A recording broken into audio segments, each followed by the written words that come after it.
Magandang umaga po mga ka-STL. Narito na po ang resulta ng STL Bataan para sa araw na to, first draw December 17, 2024. Araw ng Martes. Naway ang mga natayan niyo pong mga numero kanina ay manalo nawa ngayong umagang ito 11 AM. Kaya kunin niyo na po ang inyong mga tickets. Narito na po ang resulta.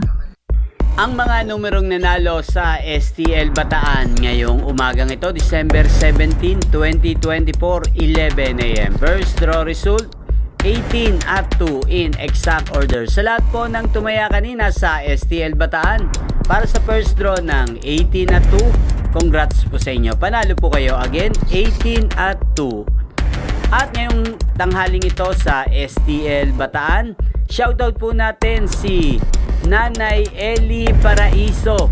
Nanay Eli Paraiso, shoutout po sa iyo. Naway nasa mabuti ka pong kalagayan at ang mga tinataya mong mga numero ay manalo na sana ngayong umagang ito.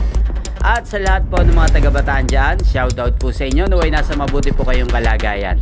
Inyo pong napanood ang resulta ng STL Bataan sa channel na to, Roderick Hernandez TV. Magkita-kita pong muli tayo mamayang alas 4 ng hapon dito po sa channel na to. Thank you for watching.